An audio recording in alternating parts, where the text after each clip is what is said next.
കൂട്ടുകാരെ, ഇതാണ് എൻ്റെ നാട് കുരീപ്പുഴ. ആ കാണുന്ന ബിൽഡിങ് റാവിസ് ഹോട്ടലാണ്. തേവള്ളിയിലാണ് ആ ഹോട്ടൽ നിൽക്കുന്നത്. ഈ വരുന്നതാണ് എൻ്റെ ഫാദർ. പുള്ളി വരുമ്പോൾ എന്തോ ഒരു കൊക്കിനെയും കൂടെ ലിഫ്റ്റ് കൊടുത്തെന്ന് തോന്നുന്നു. കൊക്കും ഉണ്ട് കൂടെ. കൊക്ക് കയറുന്ന കൊണ്ടല്ല, പൊടിമീനെ കൊത്തി തിന്നാനാണ്. ലെമ്പാടി എഞ്ചിനാണ് അപ്പൻ യൂസ് ചെയ്യുന്നത്. കാരണം ദൂരോട്ട് പോകുമ്പോൾ തുഴയ്ക്കാനായിട്ടുള്ളൊരു ബുദ്ധിമുട്ട് വേണ്ട. ഇത് നമ്മുടെ കടത്തുവള്ളമാണ്. ഞങ്ങളുടെ നാട്ടിൽ നിന്ന് അപ്പുറത്ത് കടവൂർ മതിൽ എന്ന് പറയുന്ന സ്ഥലത്തേക്കുള്ള കടത്ത് കടവും കൂടെയാണിത്. ഒരു ചേച്ചിയും ചേട്ടനൊക്കെ വള്ളത്തിൽ കയറാനായിട്ട് നിൽപ്പുണ്ട്. അത്യാവശ്യം നല്ല ടൂറിസം മേഖലയാണ്. ഹൗസ് ബോട്ടിങ്ങും കാര്യങ്ങളും എല്ലാം ഉണ്ട്. തൊട്ടടുത്ത് തന്നെ ഒരു റിസോർട്ടും ഉണ്ട്. ബൈജു ചേട്ടൻ്റെ റിസോർട്ടാണത്. വള്ളം കരയ്ക്കെടുത്താൽ പിന്നെ കൃത്യമായിട്ട് അമരം ബാക്കിലോട്ട് നിർത്തി കരയിലോട്ട് നിർത്തി വേണം വള്ളം കരയിൽ അടുപ്പിക്കാനായിട്ട്. അതിന് വേണ്ടിയിട്ടാണ് ഇപ്പോൾ പങ്കായം കൊണ്ട് നൈസായിട്ട് തുഴഞ്ഞൊന്ന് മാറ്റണത്. പിന്നെ ഇടങ്ങേറായിട്ടൊരു വള്ളം നിൽപ്പുണ്ട്, ഞാൻ അതങ്ങോട്ട് മാറ്റണം. രാവിലത്തെ ഫിഷിങ്ങിന് അപ്പൻ ഒറ്റയ്ക്കാണ് പോകുന്നത് കേട്ടോ. കാരണം അപ്പന് 5 കിലോ വീതമുള്ള 3 ചെറിയ വലയാണ്. അതുകൊണ്ട് കൂടെ പാർട്ട്നേഴ്സിന് ആവശ്യമില്ല. വള്ളത്തിൻ്റെ 2 സൈഡിലായിട്ട് 4 ഇഞ്ചിൻ്റെ PVC പൈപ്പ് കട്ട് ചെയ്ത് വെച്ചിട്ടുണ്ട്. അപ്പോൾ അതുകൊണ്ട് വല അതിനകത്തൂടെ ഈസി ആയിട്ട് അങ്ങ് ഒഴുകിപ്പോവും. ഉടക്കാൻ ചാൻസ് കുറവാണ്. അപ്പോൾ ഈ എൻജിൻ്റെ സഹായം കൂടെ ഉള്ളതുകൊണ്ട് കൃത്യമായിട്ട് പണിക്ക് പോയി തുഴഞ്ഞ് ആരോഗ്യം കളയാണ്ട് തിരിച്ചു വരാം. ആൾക്ക് വലുതായിട്ടൊന്നും കിട്ടിയില്ല, മുഖത്ത് സന്തോഷമൊന്നുമില്ല. ഒരു വല കായലിലാണ് കേട്ടോ, 2 വല ഇപ്പോൾ വള്ളത്തിലുള്ളൂ. ഒരു വല നീട്ടിയിട്ടേക്കാണ്, അത് ഞാൻ എടുക്കണം. ഞാൻ കടത്ത് വെള്ളം വന്ന ഉടനെ തന്നെ പോകും, വെയിറ്റിംഗ് ഒന്നുമില്ല. 2 ആളാണെങ്കിലും ഇവിടെ കൊണ്ടുപോകും കേട്ടോ. കടത്തുകാരൻ അങ്ങനെ വലിയ ഡിമാൻഡൊന്നുമില്ല. 5 പേര് 10 പേര് കയറണം എന്നാലേ പോവുള്ളൊന്നുമില്ല. എല്ലാവരും ജോലിക്കാരാണ്. അപ്പോൾ അവരവരുടെ അത്യാവശ്യം മനസ്സിലാക്കി പുള്ളിക്കാരൻ തുഴഞ്ഞു പോയിക്കോളും. കടത്ത് വെള്ളത്തിൽ എഞ്ചിനുണ്ട്, ഈ സെയിം എഞ്ചിനുണ്ട്. ലെമ്പാടി എഞ്ചിൻ എന്നാണ് ഞങ്ങളൊക്കെ പറയുക. ഇതിൻ്റെ യഥാർത്ഥ പേര് എനിക്കും കൃത്യമായിട്ട് അറിയത്തില്ല. പണ്ടുള്ളവർ പറയുന്നു, ഞാനും പറയുന്നു. അത് പടിയാണ്, നൈസായിട്ട് ഇരുന്ന് വലയിളക്കി വിടാൻ വേണ്ടി ഉപയോഗിക്കുന്ന പടി. ചെറിയ പങ്കായമുണ്ട്. ഇതേ പൊടിമീനുകളാണ് കേട്ടോ കൂടുതലും. പറയത്തക്ക നല്ല വലിയ മീനോ ഞണ്ടോ ഒന്നും കിട്ടിയിട്ടില്ല. എല്ലാ ദിവസവും പണി ഇങ്ങനെ മോശമാണോയെന്നില്ല. ഇന്നിപ്പം ഈ ഒരു സമയത്ത് കരക്കാറ്റ് മാസം തുടങ്ങിയാൽ പൊതുവെ പണി ഇത്തിരി പരാജയമാണ്. കടലും കായലും എല്ലാം അങ്ങനെ തന്നെ. ലോട്ടറി അടിച്ച് എന്തെങ്കിലും കിട്ടിയാൽ കിട്ടി. വലിയ വെയിറ്റ് ഇല്ല കേട്ടോ, ഈസി ആയിട്ടാണ് പുള്ളി വല പൊക്കിക്കൊണ്ട് വരണം. വല കെട്ടാനായിട്ട് എല്ലാ വള്ളക്കാരും യൂസ് ചെയ്യുന്ന പോളിസ്റ്റർ സാരിയാണ് പഴകിയ. ആ ചേട്ടൻ മീൻ വാങ്ങാൻ നിൽക്കുക. പോളിസ്റ്റർ സാരിയിലാകുമ്പോൾ ഈസി ആയിട്ട് ടൈറ്റ് ചെയ്ത് കെട്ടാൻ പറ്റും കോട്ടൺ സാരിയേക്കാളും. നമ്മുടെ പച്ച കളറ് ടങ്കീസ് വലയാണ്. വല പല രീതിയിലുണ്ട്. കൊഞ്ചിന് വലയുണ്ട്, മീന് വലയുണ്ട്, ഞണ്ടിന് താത്ത് വിടുന്ന വലയുണ്ട്. അങ്ങനെ ഓരോ മെത്തേഡാണ്. പിന്നെ വള്ളത്തിൽ എന്തായാലും ഇച്ചിരിച്ച് വെള്ളം കാണും. അത് കരയ്ക്കെത്തുന്നുണ്ടെങ്കിൽ കോരി മാറ്റും. കാരണം വല പിടിച്ച് വെക്കുമ്പോൾ വരുന്ന വെള്ളമാണ്. അപ്പോൾ അപ്പം കൈ കൊണ്ട് എടുത്തത് നമ്മുടെ ഫ്ലെക്സ് ബോർഡാണ്, പഴയ ഫ്ലെക്സ് ബോർഡ്. എന്താ പറയണ്ട, പ്ലാസ്റ്റിക്കും ഫൈബറൂടെ മിക്സ് ആയിട്ടുള്ള. അതാകുമ്പം ഈ കോരിപ്പാളയ്ക്ക് പകരം അത് യൂസ് ചെയ്യാം. മടക്കി കയ്യിൽ വെച്ചിട്ട് ഇത് വെള്ളം തേവി കളയാൻ പറ്റും. ഇപ്പോൾ ഏകദേശം വെള്ളം ഒരുവിധം വൃത്തിയായി. മീനൊക്കെ അളന്ന് നോക്കിയാൽ ഒരുപാടൊന്നും ഇല്ല കേട്ടോ. പുള്ളിയുടെ മുഖത്ത് അതിൻ്റെ വിഷമം കാണാറുണ്ട്. പിന്നെ സാരി നൂത്തി ഇങ്ങനെ ഇട്ടിട്ടാണ് നമ്മൾ വല വാങ്ങാൻ പോകുന്നത്. ഞങ്ങൾ തിരിച്ച് വല പിടിക്കുന്നതിന്, വല നീട്ടുന്നതിന് വല ഇളക്കുന്നതെന്ന് പറയും, വല തിരിച്ച് പിടിക്കുന്നതിന് വല വാങ്ങുന്നതെന്ന് പറയും. അത് ഇവിടുത്തെ ഒരു നാട്ടുവാക്കാണ്. എല്ലാ നാട്ടിലും അങ്ങനെ തന്നെ ആവണമെന്നില്ല. വല നീട്ടാൻ പോയി, വല വാങ്ങാൻ പോയി, ഇങ്ങനെയാണ് ഞങ്ങളിവിടെ കൊല്ലത്ത് പറയണത്. ഇനി ഇതെല്ലാം ഒതുക്കിയതിന് ശേഷം വീണ്ടും അടുത്ത വല എടുക്കാനായിട്ട് പോകണം. അപ്പോൾ എഞ്ചിൻ പിടിച്ച് കരയിൽ വെക്കണം, ആ ഒരു ചടങ്ങുണ്ട്. കാരണം തൊട്ടടുത്ത് വല കിടക്കുകയാണ്. അത് എടുത്തേണ്ട ആൾ നൈസായിട്ട് സേഫായിട്ട് എഞ്ചിൻ കൊണ്ടുവന്ന് സൈഡിലോട്ട് മാറ്റുന്നുണ്ട്. കാരണം യാത്രക്കാരൊക്കെ നടന്നു പോകുന്ന ചെറിയ ഒരു ഗ്രാമപ്രദേശമാണിത്. 3 ചുറ്റും വെള്ളവും 1 സൈഡ് മാത്രം കരയുമാണ്. അതാണ് ഞങ്ങളുടെ കുരീപ്പുഴ എന്ന് പറയുന്ന നാടിൻ്റെ പ്രത്യേകത. ഇവിടെ ഒരു റിസോർട്ടുണ്ട്, വിളക്കമ്മ, ഒരു പ്രതിമയൊക്കെ നിൽക്കണ ഗോൾഡൻ ലേക്ക് റിസോർട്ട് എന്നാണ് അതിനിപ്പോൾ പേരിട്ടേക്കുന്നത്. ഞങ്ങളതിന് കോടി എന്നാണ് പറയുന്നത്. ഇവിടുത്തെക്കാരൊക്കെ കോടിയിൽ വലയിടാൻ പോയി കോടി എടുത്ത് വലയിട്ട് അങ്ങനെയൊക്കെയാണ് പറയണത്.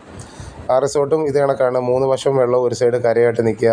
ഭയങ്കര പ്രത്യേകതയുള്ള റിസോർട്ടാണ്. താല്പര്യമുള്ളവർക്ക് വല്ലപ്പോഴൊക്കെ അവിടെ വന്ന് ഇത് കണക്ക് ബോട്ടിങ്ങും ഹോം സ്റ്റേ ഒക്കെ നടത്താം. പിന്നെ ഇവിടെ ഒരു 3-4 റിസോർട്ടുണ്ട്. റിപ്പിൾസ് ഉണ്ട്. പിന്നെ നേരത്തെ ഞാൻ പറഞ്ഞ ബൈജു ചേട്ടൻ റിസോർട്ടുണ്ട്. ഇത് ഹെഡ്ലൈറ്റാണ്. രാത്രി വല നീട്ടാൻ പോകുമ്പോൾ ഇത് തലയിൽ വെച്ച് ഓണാക്കിയിട്ടാണ് നമ്മൾ വല നീട്ടുന്നത്. ആകുമ്പോൾ എന്തെങ്കിലും ഉടക്കോ കാര്യങ്ങളോ തട്ടിയാലോ എല്ലാം കാണാം. ഞാനും നൈസായിട്ട് അപ്പൻ്റെ കൂടെ വള്ളത്തിൽ കയറിയിട്ടുണ്ട്. അപ്പനങ്ങനെ എന്നെ സ്ഥിരം കൊണ്ടുപോകാറില്ല. കാരണം ഞാൻ കടലിൽ പോകുന്നതുകൊണ്ട് എന്നെ ബുദ്ധിമുട്ടിക്കത്തില്ല, ഒറ്റയ്ക്കാണ് പോകുന്നത്. പിന്നെ നല്ല പണിയെല്ലാം കിട്ടുന്ന സമയത്താണെങ്കിൽ ഈ കായൽവാരത്ത് താമസിക്കുന്ന രാജു എന്ന് പറഞ്ഞ ചേട്ടനുണ്ട്, കസ്തൂരി എന്നാണ് പുള്ളി വിളിക്കണം. പുള്ളിയായിട്ടൊക്കെ പോകാറുണ്ട്. ചെരുപ്പൂരി സൈഡിലിട്ടിട്ട് രണ്ടുപേരും പയ്യെ അങ്ങോട്ട് പോയാണ്. വീഡിയോ എടുക്കേണ്ടതുകൊണ്ട് അപ്പം തന്നെ തുഴയാണ് കേട്ടോ, അല്ലെങ്കിൽ ഞാൻ തുഴഞ്ഞേനെ. ക്യാമറ ഇതാണ് ബൈജു ചേട്ടൻ റിസോർട്ട്. ആർക്കെങ്കിലും ആഗ്രഹം ഉണ്ടെങ്കിൽ ഇവിടെയൊക്കെ ഒന്ന് ഒരു ദിവസം 2 ദിവസം സ്റ്റേ ചെയ്ത് ബോട്ടിങ്ങൊക്കെ നടത്താം. ബോട്ട് കാര്യങ്ങളുണ്ട്. തൊട്ടടുത്ത് തന്നെ ഒരു ചീനവലയുണ്ട്. ഇതാണ് ആ ചീനവല, ബാബു ചേട്ടൻ്റെ ചീനവലയാണിത്. ഈ കാണുന്ന കൂടം എന്ന് പറയും, നമ്മുടെ സ്വിച്ച് ബോർഡ് കാര്യങ്ങൾ എല്ലാം അതിനകത്താണ്. അപ്പം മഴ പെയ്താലും അതിനകത്ത് വെള്ളമൊന്നും തട്ടത്തില്ല, ഷോർട്ട് സർക്യൂട്ടൊന്നും ഉണ്ടാവില്ല. ഈ വല ഇപ്പോൾ പണിഞ്ഞേ ഉള്ളൂ, ഏകദേശം ഒരു 4-3 മാസമായിട്ടുള്ളൂ ഈ വലയുടെ പണി പൂർത്തിയായിട്ട്. പുതുതായിട്ട് ഇപ്പോൾ പണിഞ്ഞാണ്. പഴയ കുറ്റിപ്പാട് തന്നെ അവിടെ പുതുതായിട്ടിട്ട വലയാണ്. പുതിയ ചീനവല ഇടാൻ ഇപ്പോൾ അഷ്ടമുടിക്കായൽ അലോഡ് ഇല്ല കേട്ടോ. പഴയ നമ്പറുള്ള ആളുകൾക്ക്, അതായത് മുമ്പ് ചീനവല ഇട്ട് അതിൻ്റെ നമ്പർ അപ്രൂവായി അത് ഉള്ള ആളുകൾക്ക് മാത്രമേ ഇടാൻ പറ്റൂ. ഇതിന് ഞങ്ങൾ കാവി എന്നാണ് പറയുന്നത്. ഇത് നമ്മുടെ ബോയയാണ്. ഇത് വെച്ചിട്ടാണ് നമ്മൾ വലയുടെ സ്റ്റാർട്ടിങ്ങും എൻഡിങ്ങും കണ്ടുപിടിക്കുന്നത്. രാത്രിയാകുമ്പോൾ ബോട്ടുകൾ പോകുന്നതുകൊണ്ട് നമ്മൾ ഇതിനകത്ത് മിന്നാമിനിങ് ലൈറ്റ് ഇടും. അതായത് വേണ്ട വിളക്കെന്ന് പറയും, ചുവപ്പും പച്ചയായിട്ട് ഇങ്ങനെ ബ്ലിങ് ചെയ്ത് കത്തുന്ന ലൈറ്റ് ഉണ്ട്. അത് നമ്മൾ കെട്ടിവിട്ടേക്കും, തെർമോക്കോളിനകത്ത് സെറ്റ് ചെയ്ത്. ഇപ്പോൾ നമ്മൾ അപ്പൻ നൈസായിട്ട് കാവി പിടിച്ചെടുത്തിട്ടുണ്ട്. ഇനി ലാസ്റ്റത്തെ വലയാണ് ഈ വല. ആ ചീനവലയുടെ അടിയിൽ കൂടെ കറക്കിയൊക്കെ ആൾ ഇട്ടേക്കാണ്, എന്തെങ്കിലും മീനോ ഞണ്ടോ എന്തെങ്കിലും ലക്കിന് ലോട്ടറി അടിച്ചാലോ എന്ന് വിചാരിച്ച്. മഡ്ക്രാബ് കയറിയ കോളാണ് അന്നത്തെ ദിവസം. കാരണം 1 കിലോയ്ക്ക് മേളിലുള്ള ഞണ്ടിന് 3000-ന് മേളിൽ റേറ്റ് ഉണ്ട് മഡ്ക്രാബിന്. മഡ്ക്രാബ് കിട്ടിയാൽ ഒരു വലപ്പണിക്കാരനെ സംബന്ധിച്ചിടത്തോളം അന്ന് വീട്ടിൽ കുശാലാണ്. ഒരിക്കലും ചെറിയ ഞണ്ട് വീട്ടിലുള്ളവർക്ക് വേണ്ടി കറക്കിയെടുക്കത്തുള്ളൂ വലപ്പണിക്കാർ, വള്ളത്തിൽ പോകുന്നവരായാലും. അതായത് വലിയ ഞണ്ടാണെങ്കിൽ നമുക്ക് കൊടുത്താൽ നല്ല റേറ്റ് കിട്ടും, വീട്ടിലെ അരിവേടിപ്പിന് അത് ഉപകാരപ്പെടും. പിന്നെ നമ്മുടെ കായലിൽ എപ്പോഴും നല്ല വേസ്റ്റാണ്, എല്ലാവരും എടുത്തു കളയുന്ന ഈ പറയണ പാമ്പേഴ്സ് തൊട്ട് കംപ്ലീറ്റ് ഐറ്റം ഉണ്ട് കേട്ടോ. പ്ലാസ്റ്റിക്, പിന്നെ മിക്കവരും വേസ്റ്റ് കവറിനകത്ത് കെട്ടിക്കൊണ്ടുവന്നിട്ടാണ് കായലിൽ കളയണം. ഇത് ഇന്നും ഇന്നലെ തുടങ്ങിയ ശീലമല്ല, പണ്ട് തൊട്ടേ ഉള്ള ശീലമാണ് എല്ലാവരുടെയും. ആരും അതും ഇന്നും നിർത്തിയിട്ടില്ല. അത് ഈ വലയ്ക്ക് പോകുന്ന ആളുകൾക്കാണ് ഏറ്റവും കൂടുതൽ ബുദ്ധിമുട്ട്. ഇത് വല വന്ന് കയറുമ്പോൾ പൊട്ടിക്കീറി വലയും നാശമാവും. പിന്നെ ഒഴുകി വരുന്ന മണൽ, വിറക് കഷ്ണങ്ങൾ, ഇതൊക്കെ വലയിലെ ബാധിക്കും. ഒരു വല പണിഞ്ഞാൽ മാക്സിമം 3 അല്ലെങ്കിൽ 4 മാസം കൊണ്ട് അത് കീറി മൊത്തത്തിൽ നശിക്കും. അപ്പോൾ അന്നന്ന് പണിയുന്ന കാശിനകത്തുനിന്ന് 200-300 രൂപ ചിട്ടി വെച്ച് പയ്യെ അടുത്ത വലയും പണിഞ്ഞുകൊണ്ടിരിക്കുക. അങ്ങനെയാണ് എല്ലാ വള്ളക്കാരും ചെയ്യണത് കോമണായിട്ട്. കാരണം ഒരു വല പഴകി മാറുന്നതിന് മുമ്പ് അടുത്ത വല പണിഞ്ഞ് പൂർത്തിയാക്കും. അപ്പോൾ ഇത് എടുത്ത് കരയിൽ എവിടെയെങ്കിലും ഒതുക്കി വെച്ചിട്ട് അടുത്ത പണിക്ക് പോകാം. പിന്നെ ഈ കോഴിക്കൂട്, താറാവ് കൂടൊക്കെ കെട്ടുന്നവർക്ക് പാമ്പ് ശല്യവും കീരി ശല്യവും ഒന്നും വരാതിരിക്കാൻ വേണ്ടി ഇത് അതിൻ്റെ കൂടിന് ചുറ്റും വളഞ്ഞ് വെക്കാറുണ്ട്. ഇതേ സർക്കസിൽ റിസ്ക് എടുത്ത് തുരങ്കത്തിൽ കയറുന്ന കണക്ക് ഫാദർ പോയാണ്. ആൾക്ക് നല്ല വണ്ണമുണ്ട്, എനിക്കും നല്ല വണ്ണമുണ്ട്. അപ്പം എന്താ ഇത്രയും പാട് വിട്ട് ഞാൻ അടുത്തെത്തുമ്പോൾ എൻ്റെ കാര്യം എന്താണെന്ന് അറിയത്തില്ല. ഞാനും പയ്യെ ഞെരങ്ങി കാപ്പോട്ട് ഇരുന്നിട്ടുണ്ട് കേട്ടോ. എന്നാലും എൻ്റെ ബോഡി ലാംഗ്വേജിനും ഇത് കണക്ക് രക്ഷപ്പെടാൻ പറ്റൂ. അപ്പൻ്റെ തടിയാണ് എനിക്കും, അതുകൊണ്ട് രണ്ടുപേരും ഒരേ കണക്ക് തന്നെ ഏകദേശം. എങ്ങനെയെങ്കിലും നൂലെ പിടിച്ച് ഞാനെന്ത് തള്ളി വിടണുണ്ട്. റിസ്കി ഷോട്ടാണ് അകത്തൂടെ പോണ. കഷ്ടകാലത്തിന് ഇതേ പ്ലാസ്റ്റിക്കിൽ കയറി. ഞാൻ നേരത്തെ പറഞ്ഞ ഇതാണ് നമ്മുടെ കായൽ മൊത്തം ഇതാണ് കൂട്ടുകാർ. ഞാൻ കള്ളം പറയണല്ല, കടലിൽ ഇതാണ് അവസ്ഥ. ഞാനത് അടുത്ത തവണ വല വലിക്കണ വീഡിയോ എങ്ങനെയെങ്കിലുമൊക്കെ ഒപ്പിച്ചിട്ട് കാണിച്ചു തരാം, ഞങ്ങൾ പെടുന്ന പാട്. പിന്നെ കായലിലും കടലിലും ഒരേ കണക്ക് ബാനാണ് തൂപ്പ് വയ്ക്കുന്നത്. കായലിൽ തൂപ്പ് വെച്ചാലേ കരിമീൻ വന്ന് മുട്ടയിടുകയുള്ളൂ. സർക്കാർ എന്തുകൊണ്ടാണ് അത് തടയുന്നതെന്ന് എനിക്കറിയത്തില്ല. ഈ തൂപ്പുകൾ വെക്കുന്നത് നല്ലതാണ്, എങ്ങനെയായാലും മീനുകൾ വന്ന് പ്രചരണം നടത്താനായിട്ട് അത് സഹായിക്കും. പിന്നെ ഒരു പരിധി വരെ മീനെ തൂപ്പ് വെച്ച് പിടിച്ചു മാറുമ്പോൾ വലിയ മീനുകളെ മൊത്തം നമ്മൾ പിടിച്ചെടുത്താൽ പിന്നെ മീനിൻ്റെ വംശം കാണത്തില്ല. അതുകൊണ്ട് ഗുണമുണ്ട് ദോഷമുണ്ട്. അല്ലെങ്കിൽ പിന്നെ തൂപ്പ് വെറുതെ സർക്കാരായിട്ട് തന്നെ തൂപ്പ് വെച്ചിട്ട് മീനെ മുട്ടയിട്ട് വളർത്താൻ വേണ്ടിയുള്ള സെറ്റപ്പ് ചെയ്യണം. അതാകുമ്പോൾ കുഴപ്പമില്ല. ആളുകൾ തൂപ്പ് വെച്ചാൽ രഹസ്യമായിട്ടേ വെക്കൂ. അതിന് ചുറ്റും വല വളഞ്ഞ് മീനെ ഒതുക്കി എടുത്ത് പിടിക്കുന്ന മീനെല്ലാം നല്ല റേറ്റും കിട്ടും. ചീനവല ഇതുവരെ പൊക്കിയിട്ടില്ല. പുള്ളിക്കാരൻ ചീനവലയിൽ ചരക്ക് വിൽക്കാൻ പോയിട്ട് വരുന്നേ ഉള്ളൂ. ആ വന്ന് പൊക്കുമ്പോഴത്തേക്ക് അതിനകത്ത് ഒന്നെങ്കിലും ലോട്ടറി അടിച്ച് കണക്ക് മീൻ കയറി കിടക്കും. ഇതൊരു വിറക് കഷ്ണമാണ്. അത്രയും സ്ഥലത്ത് വല തെളിച്ചടിക്കുകയാണ്. എന്തായാലും പൊട്ടി കീറും, ചിരിച്ച് എന്തായാലും കീറും. അത് ബൈജു ചേട്ടൻ റിസോർട്ടിലെ ബോട്ടാണ് കിടക്കുന്നത്, ട്രാവലിങ്ങിന് വേണ്ടിയിട്ട് ടൂറിസ്റ്റുകൾക്കുള്ള. സൈഡിൽ വലിയ ദൂരമൊന്നുമില്ല, കായലിനോട് ചേർന്ന് തന്നെ റിസോർട്ടായാലും എന്തുമായാലും. അപ്പോൾ ഇവിടെ വന്ന് താമസിച്ച് ഒരു കായലിൻ്റെ പ്രകൃതി ഭംഗി ആസ്വദിക്കാൻ ഇഷ്ടമുള്ളവർക്ക് വന്ന് അടിപൊളിയായിട്ട് എൻജോയ് ചെയ്തിട്ട് പോകാം. ഒരുപാട് ദൂരമൊന്നുമില്ല, കായലിനോട് ചേർന്ന് തന്നെയാണ് എല്ലാം കിടക്കുന്നത്. റിസോർട്ടായാലും മറ്റു ഹോട്ടലായാലും എല്ലാം എല്ലാ ഫെസിലിറ്റിയും ഉണ്ട്. തൊട്ടടുത്ത് ബൈപ്പാസ് ഉള്ളതുകൊണ്ട് എല്ലാ സൗകര്യമുള്ളൊരു സ്ഥലമാണ് കേട്ടോ കുരിപ്പുഴ. മീൻ വളരായിട്ടൊന്നും കയറുന്നില്ല. ആൾക്കതിൻ്റെ ഒരു വിഷമം വല വലിക്കുമ്പോൾ കാണാനുണ്ട്.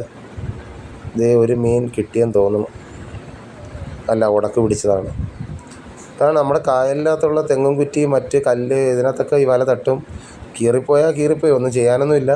അത്രയും സ്ഥലം കീറിയാണ്. ഇതാരും തയ്ച്ചെടുക്കാറൊന്നുമില്ല.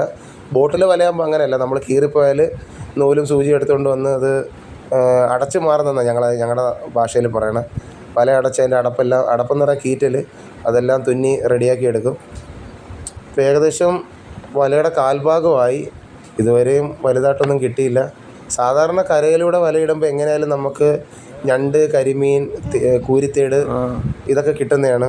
ഇതെന്തോ ഇന്നത്തെ അല്ല, ഈ മാസത്തിൻ്റെ ആണത്. പട്ടിണി മാസം എന്നാണ് ഞങ്ങളുടെ പണിക്കാർ അങ്ങനെ തമാശയ്ക്ക് പറയുന്നത്. ഡിസംബർ ജനുവരി ഈ കരക്കാറ്റ് കഴിഞ്ഞതിന് ശേഷം പിന്നെ നമുക്ക് ഇച്ചിരി പണിയൊക്കെ കിട്ടും. ഒരു ദിവസം പണിക്ക് പോയാൽ ഒരു വള്ളക്കാരനെ സംബന്ധിച്ചിടത്തോളം ഒരു 1000 രൂപ ഏറ്റവും കുറഞ്ഞ് വീട്ടിൽ കിട്ടിയാലേ പുള്ളിക്ക് എന്തെങ്കിലും ഒരു പ്രയോജനമുള്ളൂ. ഇത് തൊണ്ടാണ് ആ പോണത്, തൊണ്ടിൻ്റെ ഒരു കഷ്ണമാണ്. നൈസായിട്ട് ഒരു മീൻ കിട്ടി. കരിമീനാണ് കേട്ടോ. പള്ളത്തി. കരിമീൻ്റെ ചെറുതിന് പള്ളത്തി എന്ന് പറയും. വലിയ കരിമീൻ ഞങ്ങൾ തടവെന്ന് പറയും. അതായത് മുട്ട ഇടാൻ പാകമായ, അല്ലെ പ്രചരണത്തിന് പാകമായ മീൻ. ആളിതേ നൈസായിട്ട് ആ പ്ലാസ്റ്റിക് വേസ്റ്റിൻ്റെ കൂടെ കിടപ്പുണ്ട്.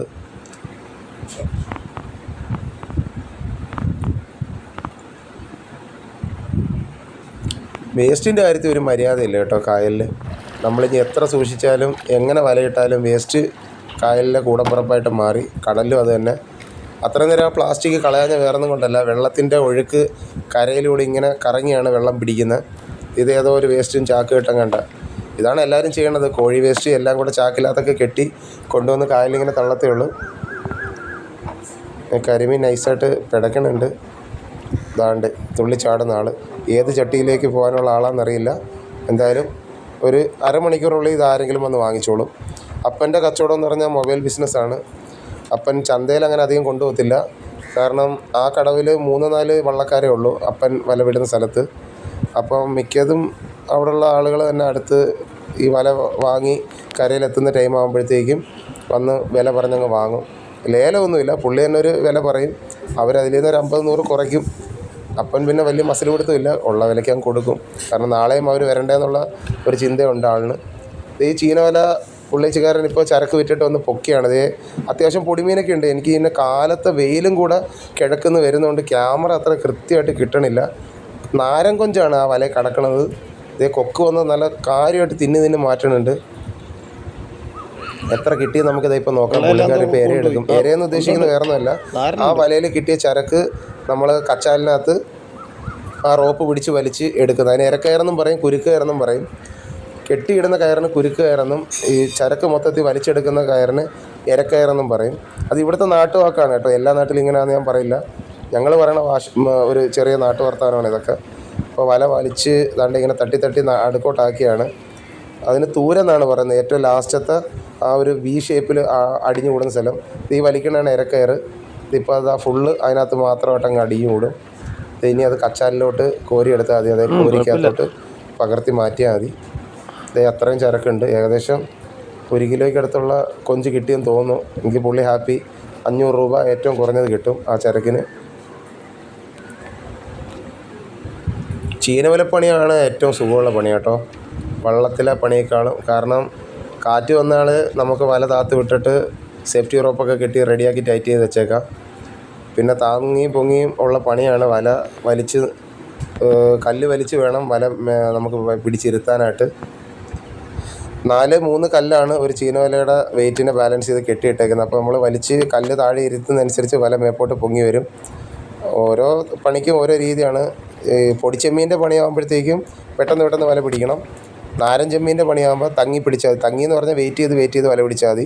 ഒരു 4 മിനിറ്റ് 3 മിനിറ്റൊക്കെ ഗ്യാപ്പ് ഇടണം. അപ്പോൾ ഈ വെട്ടം കണ്ട് മീൻ ഓടി വന്ന് ചീനവലയ്ക്കകത്തോട്ട് കയറും. ഒരു ദിവസം ചീനവലയുടെ വീഡിയോ ചെയ്യാൻ കുഴപ്പമില്ല. കാരണം ഞാൻ ആദ്യമായിട്ട് ചെയ്യുന്ന ഫിഷിങ് ചീനവലയാണ്. എൻ്റെ ആദ്യത്തെ ഉപ്പുവെള്ളത്തിലെ ജോലി ചീനവല പിടുത്തം തന്നെയാണ്. ഒരു ദിവസം ഉറപ്പായിട്ടും ചീനവല പിടിക്കുന്ന വീഡിയോ അപ്ലോഡ് ചെയ്യുന്നതായിരിക്കും. ഈ കാണുന്നതെല്ലാം ഞുണ്ണ, കണമ്പ്, ഊലയില്ല, കരിമീൻ 2 ചെറുതേ ഉള്ളൂ ആകെ. ഞുണ്ണ മീനാണ് ഏറ്റവും കൂടുതലും കിട്ടുന്നത്. അത് നമ്മുടെ ഈ കായൽ, അഷ്ടമുടി കായലിൽ എപ്പോഴും ഉള്ളതാണ്. ഇത് ഫെറി ബോട്ടാണ് ഞങ്ങളുടെ. മാക്സിമം പ്രാക്കുളം എന്ന് പറയുന്ന സ്ഥലത്തുനിന്ന് തുടങ്ങി കൊല്ലം ബോട്ട് ജെട്ടി വരെ. അതാണ് ഇതിൻ്റെ റൊട്ടേഷൻ. റാവിസിനെ പാസ് ചെയ്ത് നേരെ അവിടുത്തെ കടവിലേക്ക് പോയാണ് ആൾ. വല ഏകദേശം വലിച്ച് തീരാറായി. നമ്മുടെ ബൈജു ചേട്ടൻ്റെ റിസോർട്ടാണ് ഇപ്പോൾ പാസ് ചെയ്ത് പോണത്. പുള്ളിക്ക് ഒരു ബോട്ടേ ഉള്ളെന്ന് തോന്നുന്നു. 2 ബോട്ട് ഇതിനു മുമ്പ് ഉണ്ടായിരുന്നു, അത് കാണുന്നില്ല. ചിലപ്പോൾ വിറ്റ് കാണും, അറിയാൻ വയ്യ. ഇനി വളരെ ഇച്ചിരി ദൂരം കൂടെ ഉള്ളൂ. ആ ബോട്ട് കടവിൻ്റെ അടുത്തോട്ട് ചെല്ലുമ്പോഴത്തേക്കും വലയുടെ എൻഡിങ് ആയി. കുറേ നേരം കൊണ്ട് വലിക്കുന്നത് ഒരു പാര കിട്ടി. വലയിൽ മീൻ പെട്ട് കഴിഞ്ഞാൽ ഏകദേശം ഒരു 15-20 മിനിറ്റ് കൊണ്ട് തന്നെ ആൾ മയങ്ങും. ഒരു അരമുക്കാൽ മണിക്കൂർ 1 മണിക്കൂർ കൊണ്ട് ആൾ ചത്തും പോവും. അതിൽ ഉശിരോടെ നിൽക്കുന്നത് ഏട്ടക്കൂരിയും കരിമീനും മാത്രമേ ഉള്ളൂ. അത് പെട്ടെന്ന് ചാവില്ല, ഇച്ചിരി ആയുസ് കൂടുതലുള്ള മീനാണ്. ഒരുവിധപ്പെട്ട തെണ്ണമൊന്നും പറ്റിയാലൊന്നും മീൻ അങ്ങനെ ഏശത്തില്ല. ആൾ നല്ല ചൊറുകൂടെ തന്നെ വലയിൽ കടന്നോളും. പിന്നെ ഊത്തയുണ്ട്, കായലിൽ ഊത്തയുണ്ട്, കടലിൽ കണക്കാൻ നമ്മുടെ പഫർ ഫിഷ്. പുള്ളിക്കാരൻ വന്ന് വലയിൽ പെട്ട് കിടക്കുന്ന മീനെ കടിച്ച് തിന്നും. ഒരു കടി കിട്ടിക്കഴിഞ്ഞാൽ പിന്നെ ആ മീൻ ആരും വാങ്ങത്തില്ല. ഇത് ഏട്ടക്കൂരി കിട്ടി. ഏട്ടക്കൂരി അല്ല കേട്ടോ, തെറ്റിപ്പോയി ഞാൻ പറഞ്ഞത്. ഞണ്ടാണ്. ഞണ്ട് കിട്ടിയാൽ ഇങ്ങനെ സൈഡിലോട്ട് ഒതുക്കി വെക്കത്തേ ഉള്ളൂ. കാരണം പിന്നെ തെളിച്ചെടുക്കത്തേ ഉള്ളൂ. കാരണം വല വലിച്ചുകൊണ്ടിരിക്കുന്ന ആ ടൈമിങ്ങിൽ ആ ഒരു വല പിടിച്ചെടുക്കുന്ന ആ ഒരു സ്പീഡിൽ അങ്ങ് വല വലിച്ചെടുക്കും. ഞണ്ടിനെ സമാധാനത്തിൽ എടുക്കാൻ പറ്റൂ. കാരണം പുള്ളിക്ക് കടിക്കുന്ന 2 കാലും പിന്നെ ചെറിയ അട്ടക്കാലെന്ന് പറയും, അതായത് കൈ എന്നായിരിക്കും ഉദ്ദേശിക്കുന്നത്. ഇതൊക്കെ ആര് പറഞ്ഞ വാക്കാണെന്ന് അറിയത്തില്ല. ചെറിയ ചെറിയ കാലുകളുണ്ടല്ലോ, അപ്പോൾ അതെല്ലാം വലയിൽ ഓരോ കണ്ണിയിലും കുടുക്കി വെച്ചേക്കത്തേ ഉള്ളൂ. അത് അഴിച്ചെടുക്കുമ്പോഴത്തേക്കും ഒരു നേരമാവും. ഏകദേശം കടവായി. ആ ചേട്ടനാണ് മീൻ കാത്ത് നിൽക്കുന്നത്. പുള്ളി വെയിറ്റിങ്ങിലാണ്. ഏകദേശം ഒരു 20 മിനിറ്റായി പുള്ളി വന്നിട്ട്. പിന്നെ എത്ര മിനിറ്റ് ആയാലും ആളുകൾ കാത്തു നിന്നോളൂ. കാരണം ഐസിടാത്ത പച്ച പുഴമീനെന്ന് പറഞ്ഞാൽ എല്ലാവർക്കും ഒരു പ്രിയമാണ്. കടൽ മീനും അതേ കണക്ക് തന്നെ. പക്ഷേ കായൽ മീനെ മാത്രം സ്നേഹിക്കുന്ന ആളുകൾ ഇന്നും ഒരുപാടുണ്ട്. ഇപ്പോൾ വീണത് ഒരു നാരൻ ചെമ്മീനാണ് അതിനകത്ത് വീണത്. വലയിൽ നിന്ന് പിച്ചി കിട്ടിയ. സാധാരണ ഈ കരഭാഗത്തൂടെ വലയിടുമ്പോൾ വലിയ നാരൻ ചെമ്മീൻ കിട്ടാറുള്ള. എല്ലാ ദിവസവും അങ്ങനെ ആ പണി കിട്ടണമെന്നില്ല. കടത്തിറങ്ങാൻ വരുന്ന ആളുകളുടെ ബൈക്ക് വയ്ക്കുന്നതാണ് കേട്ടോ ആ സൈഡിൽ. അവർ ജോലിക്ക് പോകാനായിട്ട് ഇവിടെ വണ്ടി വെച്ചിട്ട് അവിടെ നിന്ന് ബസ് കയറി പോവും. ഏകദേശം വലയുടെ ഒരു പാതിക്ക് മേളിലായി. ഇനിയും വളരെ കുറച്ചുകൂടെ ഉള്ളൂ. ദേ ഒരു ഏട്ടക്കൂരി കിട്ടി. അതും സൈഡിലോട്ട് മാറ്റി വെച്ച്. എന്ത് കായലിലും ഉണ്ടോ? അത് ചൊറിയാണോ? അത് ആൾക്ക് ജീവനുണ്ട് കേട്ടോ. ആളെന്തായാലും തുടിക്കുന്നുണ്ട്.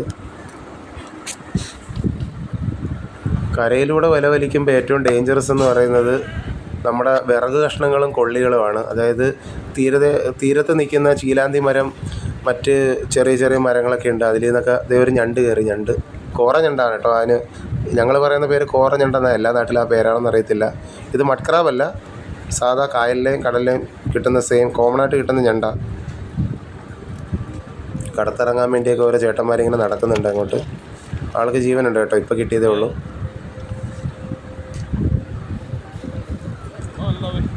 വല അങ്ങനെ ഏകദേശം തീരാറായി വരുന്നുണ്ട്. ജീവനുള്ള മീൻ ഒരു 3-4 എണ്ണേ ഉള്ളൂ കേട്ടോ. ബാക്കിയെല്ലാം നേരത്തെ കൊണ്ടുവന്ന വലയിൽ കിട്ടിയതാണ്. അങ്ങനെ ഒരു 3/4 കഴിഞ്ഞു. ഇടയ്ക്കിടയ്ക്ക് വള്ളം ഇങ്ങനെ തുഴയണത് വേറൊന്നും കൊണ്ടല്ല. നമ്മൾ വല വലിക്കുമ്പോൾ നമ്മുടെ ആ ഒരു ഹാൻഡ് പവറിൽ വള്ളം നേരെ കാറ്റും കൂടെ ഉള്ളതുകൊണ്ട് കരയിലോട്ട് പോയി ചെന്ന് അതിൻ്റെ കൊമ്പ് ആ ഫൗണ്ടേഷനകത്ത് ഇടിക്കും. അതായത് തിട്ടയെന്ന് പറയും. കരയിലെ കരത്തിട്ടയെന്നാണ് അതിന് പറയണത്. അപ്പോഴത്തേക്ക് നമ്മുടെ വള്ളത്തിന് അതൊരു ക്ഷതമാണ്. അതുകൊണ്ടാണ് തുഴഞ്ഞ് മുന്നോട്ടാക്കണം. ഇതേ കാവി എത്തി. കടത്തുകടവാണ് ആ കാണുന്ന ഫെറി ബോട്ട് കെട്ടി. ഇതേ കഴിഞ്ഞു. ഇനി പണി തീർന്നു. വീട്ടിലോട്ട് പോകണം. മീനെല്ലാം ഒതുക്കണം. ഉള്ള മീൻ കൊടുത്ത് കാശ് മേടിക്കണം. ഇത് ആ നെഞ്ച് വരെ വല വലിക്കുമ്പോൾ ചെളി അഴുക്കെല്ലാം പറ്റണ കണ്ട. ഇതുകൊണ്ടാണ് ഈ മീൻ പണിക്കാർ പരസ്പരം അങ്ങോട്ടും ഇങ്ങോട്ടും പറയണത്, അഴുക്കി കിടന്ന് പണിയുന്ന ഞങ്ങൾക്ക് എന്താ കുഴപ്പമെന്നൊക്കെ തമാശയ്ക്കൊക്കെ പറയുന്ന ഇതാണ്. ഓരോ കാര്യങ്ങളൊക്കെ ഇങ്ങനെ വരുമ്പോൾ, അതായത് എന്തെങ്കിലും നമുക്കൊരു അഴുക്ക് പറ്റുമ്പം നമ്മൾ മീൻപിടുത്തക്കാർ പരസ്പരം പറയാറുണ്ട്, പായലിലും ചെളിയിലും അഴുക്കിലും കിടന്ന് പണിയുന്ന നമുക്കൊക്കെ എന്തോ അഴുക്ക്, അതൊന്നൊരു വിഷയമല്ലെന്ന് പറയാറുണ്ട്. ഞാനും പറയാത് എന്തെങ്കിലുമൊക്കെ ദേഹത്ത് അഴുക്ക് പറ്റിയാൽ. അപ്പം ഇത് കണക്കാണ്. ഈ കൊണ്ടുവരുന്ന ഡ്രസ്സ് ഇനി വീട്ടിൽ കൊണ്ടുവന്ന് സർഫ് പൊടിക്കകത്തൊക്കെ ഇട്ട് ചവിട്ടി പിഴിഞ്ഞ് എടുത്ത് റെഡിയാക്കണം. പിന്നെ കൃത്യമായിട്ട് നല്ല വൃത്തിയിലൊന്നും കഴുകണമെന്നില്ല, അന്നന്ന് പണിക്കിടുന്നില്ലേ. ഞാനിപ്പോൾ വള്ളത്തിൻ്റെ കൊമ്പിയിരിക്കുകയാണ്. ഇത് ബോട്ട് വരുന്നുണ്ട്. ആ കടവിൽ ഇരുന്ന് ചേച്ചിമാർക്കൊക്കെ പോകാനുള്ള ബോട്ടാണ്. നേരത്തെ അങ്ങോട്ട് പോയതാണ്. അപ്പുറത്തെ കടവിൽ പോയിട്ട് കറങ്ങി ഇവിടെ വന്നിട്ടാണ് ഇനി അടുത്ത ഏരിയയിലേക്ക് പോകണം. ഈ സർവീസ് ഇവിടെ കുറേ കാലമായിട്ടുണ്ട്. പാലം വന്നിട്ടുണ്ട്, കുരിപ്പുഴ പാലം ഉദ്ഘാടനമൊക്കെ ആയി, എല്ലാം വണ്ടികളെല്ലാം ഓടിത്തുടങ്ങി. എന്നിട്ടും ഈ അക്കരെ പോകുന്നവർക്ക് ഈ 5 രൂപ ടിക്കറ്റ് എടുത്ത് അക്കരെ പോകുന്നതാണ് ഏറ്റവും ലാഭം. അവർക്ക് അത്രയും ദൂരം നടക്കണ്ട. ഈ ചീലാന്തിയുടെയൊക്കെ അടിയിൽ കൂടെയൊക്കെയാണ് ഈ വലയിട്ട് വരുന്നത് കേട്ടോ. ഇപ്പോൾ അടിയിൽ കൂടെ കുനിഞ്ഞ് വന്നത്. ചരക്കൊന്നും കിട്ടിയില്ലെങ്കിൽ ആൾ ഹാപ്പിയാണ്. പറഞ്ഞിട്ട് കാര്യമില്ലല്ലോ, നമ്മളിപ്പോൾ മീൻ കിട്ടിയില്ലെന്ന് പറഞ്ഞാൽ കരഞ്ഞിട്ട് കാര്യമില്ല. കടലിൽ ഞങ്ങളുടെയൊക്കെ അവസ്ഥ ഇത് തന്നെ. ഇതേ കടത്തുള്ള നിറട്ടാൻ വരികയാണ് അവിടെ നിന്ന് ആളുമായിട്ട്. മീൻ വെള്ളത്തിൽ നിന്ന് കിട്ടുന്നതാണ്, കിട്ടിയാൽ കിട്ടി, അത് ലോട്ടറി. നമുക്ക് ആർക്കും പ്രെഡിക്റ്റ് ചെയ്യാൻ പറ്റില്ല നാളെ ഇത്ര രൂപ കിട്ടുമെന്നൊന്നും. ഇതാണ് അപ്പൻ്റെ വലയും വള്ളവും ഇരിക്കുന്ന കടവ്. അങ്ങനെ താണ്ടിയത് നമ്മൾ സേഫായിട്ട് നമ്മുടെ കടവിൽ ലാൻഡ് ചെയ്ത്. ഇനി ആദ്യം കാത്തു നിൽക്കുന്ന ചേട്ടന് മീൻ കൊടുക്കണം. പുള്ളി കവറിൽ എന്തോ വേറെ മേടിച്ചുകൊണ്ടൊക്കെ വന്നിട്ടുണ്ട്, എന്തോന്നറിയില്ല. ഇത് അങ്ങനെ ഇറങ്ങി. പിന്നെ ഈ കാല് ചെളിയിൽ ചവിട്ടിയിട്ടാണ് നമ്മൾ ആ കടവിൽ നിന്ന് ഇങ്ങോട്ട് വള്ളം പിടിക്കുന്ന കടത്ത് കടവിൽ നമ്മൾ ഇറങ്ങുന്നത്. ആരെങ്കിലും ബിയറൊക്കെ അടിച്ചിട്ട് കുപ്പിയൊക്കെ അടിച്ച് പൊട്ടിച്ചിട്ടാലോ അല്ലെങ്കിൽ മറ്റ് കുപ്പിച്ചില്ലോ വേസ്റ്റോ വാരി എറിഞ്ഞാലോ ഈ പാവങ്ങളുടെ കാലേ കയറും. ഇതിപ്പോൾ എൻ്റെ അപ്പനായോണ്ടല്ല, ഇത് കണക്ക് തന്നെയാണ് ഓരോ മീൻപിടുത്തക്കാരനും കായലിൽ. ആരും കരയ്ക്ക് വന്നിട്ട് ചാടി ഇറങ്ങത്തില്ല. നമ്മുടെ തുടയോളം വെള്ളത്തിൽ അല്ലെ അരയോളം വെള്ളത്തിൽ അല്ലെ മുട്ടോളം വെള്ളത്തിൽ ഇറങ്ങിയിട്ടാണ് വള്ളം പിടിച്ച് പയ്യ സമാധാനത്തിൽ തട്ടിയും മുട്ടിയും ചെയ്യാതെ കരക്കടുപ്പിക്കുന്നത്. ഈ മുള്ളാണ് ഏട്ടക്കൂരിയുടെ തേടിലെ മുള്ളാണ് ഇപ്പോൾ ഓടിക്കണത്. കാരണം മുള്ള് കൊണ്ടാൽ നല്ല 8-ൻ്റെ അല്ല 16-ൻ്റെ പണി കിട്ടും. 4-5 ദിവസം വരെ പിന്നെ പണിക്ക് പോകാൻ പറ്റത്തില്ല. പഴുക്കും, നീരാവും, പിന്നെ ഇറത്തടിക്കുന്ന കണക്കിന് അരയ്ക്കുന്ന വേദനയാണ്. ഈ ഏട്ടക്കൂരി അതായത് തേട് കിട്ടുന്നത് നമ്മൾ സമാധാനത്തിൽ ഇത് കണക്ക് തെളിച്ച് പയ്യെ എടുക്കത്തുള്ളൂ മുള്ളൊടിച്ചതിന് ശേഷം. ഇപ്പോൾ വല വാങ്ങിക്കൊണ്ടിരിക്കുമ്പോൾ അതായത് വല പിടിച്ചുകൊണ്ടിരിക്കുമ്പോൾ കിട്ടിയാലും ഓരത്തിങ്ങനെ വളച്ച് ഒതുക്കി വെക്കത്തുള്ളൂ. ഇതേ ആൾ നല്ല തുടിക്കുന്നുണ്ട്. ഒരുപാടൊന്നുമില്ല. സാധാരണ ഈ വള്ളത്തിൻ്റെ ഓരോ വെട്ടിന് ഓരോ ഭാഗത്തിന് മണിക്കാലെന്നാണ് പറയുന്നത്. ഇത് കറുപ്പിന് കിട്ടിയ മീനാണ് കേട്ടോ. കറുപ്പെന്ന് പറഞ്ഞാൽ വൈകുന്നേരം വലയിൽ കിട്ടിയത്. തൊട്ടയലത്തെ ചേച്ചിയുടെ വീട്ടിലാണിത് ഫ്രിഡ്ജിൽ വെച്ചേക്കാൻ കൊടുക്കണം. അപ്പോൾ ആ മീൻ മതി എന്നാണ് ചേട്ടായി പറഞ്ഞേക്കുന്നത്. ഇപ്പോൾ കാത്തു നിൽക്കുന്ന ആൾ ഇത് ജസ്റ്റ് ഒന്ന് വെള്ളം മുക്കി ഒന്ന് നനച്ചിട്ടുണ്ട് ആ തണുപ്പൊന്ന് വിടാൻ വേണ്ടിയിട്ട്. മീൻ പച്ച തന്നെയാണ്. രാത്രി 11-12 മണിക്ക് കിട്ടുന്നതാണ്. അപ്പം അപ്പൻ ഐസ് കൊണ്ടുപോകാത്തതുകൊണ്ടും തെർമോക്കോൾ ബോക്സ് വെള്ളത്തിൽ വെച്ചേക്കാത്തതുകൊണ്ട് അയൽവക്കത്തെ വീട്ടിൽ ചേച്ചിയുടെ കയ്യിൽ ഏൽപ്പിക്കാത്തേ ഉള്ളൂ. അത് അപ്പൻ്റെ ഒരു റിലേഷനും കൂടാണ്. അതുകൊണ്ട് പുള്ളിയുടെ ആങ്ങളെ ആയതുകൊണ്ട് ചോദിക്കുമ്പം വെക്കണ്ട എന്ന് പറയത്തില്ല, വെച്ചേക്കാനായിട്ട് കൊടുക്കും. ഇത് പുള്ളി കൊണ്ടുവന്ന കവറിൽ അങ്ങോട്ട് പാസ് ചെയ്ത് കൊടുത്തിട്ടുണ്ട്. ഇനി കുറച്ച് മീനൂടെ ഉള്ളൂ. ആളെന്തോ ചില്ലറ പോക്കറ്റിൽ നിന്ന് എടുക്കുന്നുണ്ട്. അപ്പം 300 രൂപയാണ് പുള്ളിയോട് ചോദിച്ചേക്കണത് അത്രയും മീൻ. അതിനകത്ത് കരിമീനും തേടും കണമ്പുമൊക്കെയാണ്. പക്ഷേ ഇത് മാർക്കറ്റിൽ കൊണ്ടുപോയി കൊടുത്താൽ 100 രൂപയുടെ അധികം കിട്ടും. പക്ഷേ പുള്ളി സ്ഥിരം വരുന്ന ആളുകളുടെ അടുത്ത് അങ്ങനെ ഓവറായിട്ട് വില പേശത്തില്ല. അത് വരുന്നവർക്കും അറിയാം ജോസിൻ്റെ അടുത്ത് ചെന്നാൽ 100 രൂപ കുറച്ച് എന്തായാലും മീൻ വാങ്ങാൻ പറ്റുമെന്ന്. ഇതിപ്പോൾ അടുത്ത് വേറൊരു ചേച്ചി വന്നിട്ടുണ്ട്, പുള്ളിക്കാരിക്ക് വേണ്ടി പറക്കി വെക്കുകയാണ്. ആ ചേച്ചിയുടെ മോള് പ്രസവിച്ച് റെസ്റ്റിലാണ്. അപ്പം പ്രസവിച്ച പെണ്ണുങ്ങൾക്ക് കായൽ മീനാണ് കൂടുതലും കൊടുക്കുക. എല്ലാ നാട്ടിലും ഈ നിയമം പാലിക്കുമെന്ന് എനിക്കറിയില്ല. പക്ഷേ ഞങ്ങളുടെ നാട്ടിൽ അങ്ങനെയാണ്. ഡെലിവറി കഴിഞ്ഞ് കിടക്കുന്ന സ്ത്രീജനങ്ങൾ കായൽ മീനാണ് കൂട്ടുക. ഇത് കരിമീൻ, തേട്, കണമ്പ് എല്ലാം ഉണ്ട് അത്യാവശ്യം. ഇപ്പം കിട്ടിയ മീനാണ് കേട്ടോ അത്. ഞാൻ ചേച്ചി കൊണ്ടുവന്ന കവറിലേക്ക് തട്ടിയാണ്.